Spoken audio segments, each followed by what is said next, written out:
विजय दशमीको पावन अवसरमा हामी देशभित्र र बाहिर रहे बसेका सम्पूर्ण नेपालीहरूमा शान्ति र सुखको लागि शुभकामना व्यक्त गर्दछौँ।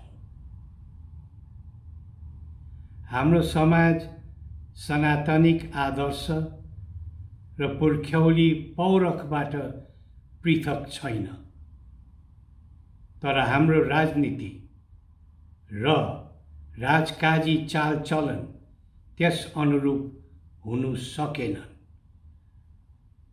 लोक कल्याणका हेतु राजनीतिक स्वच्छता, जनप्रियता र जनआकांक्षा पूर्तिको दिव्य मान्यतामा आधारित हुनुपर्ने हो, तर राजनीतिक व्यवस्था आफू, आफ्नो समूह र त्यसभित्रको गुट उपगुटमा अल्झिएको छ।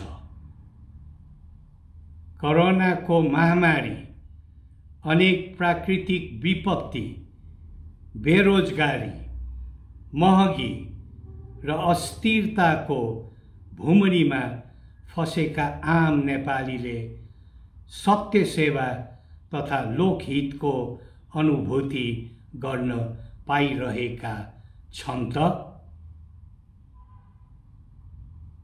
कुनै पनि परिवर्तनको मर्म देशसँग अन्तर सम्बन्धित हुने गर्दछ। त्यसको प्रभाव जनताले आफ्नो दैनिक जीवनमा अनुभूत गर्न सक्नु पर्दछ।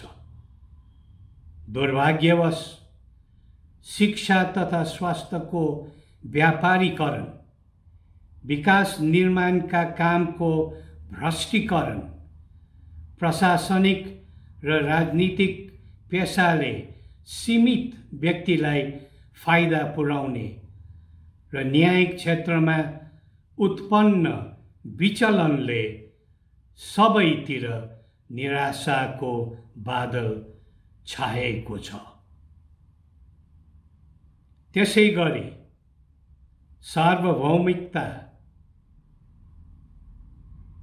राष्ट्रियता र राष्ट्रिय एकता दुर्लभ गराउने, मौलिक धर्म संस्कृति सङ्कटमा पार्ने, राष्ट्रहितमा केन्द्रित रहनुपर्ने परराष्ट्र नीति असन्तुलित भई राष्ट्र सुरक्षा स्वार्थमा चुनौती थपिएकोले हाम्रो मन पोलेको छ।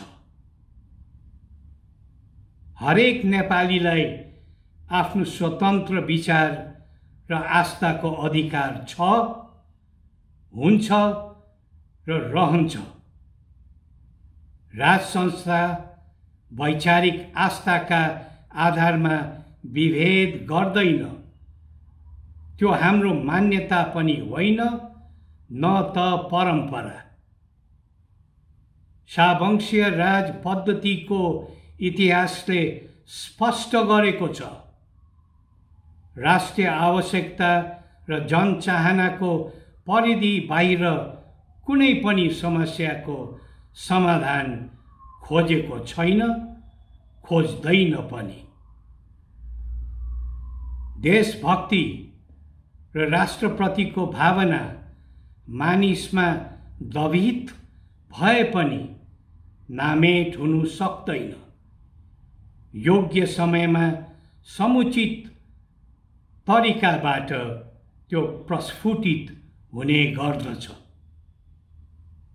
केही समय यता जिम्मेवार एवं देशभक्त नागरिकहरूबाट राष्ट्रको चिन्ताले व्याकुल भई व्यक्त विचारहरूलाई हामीले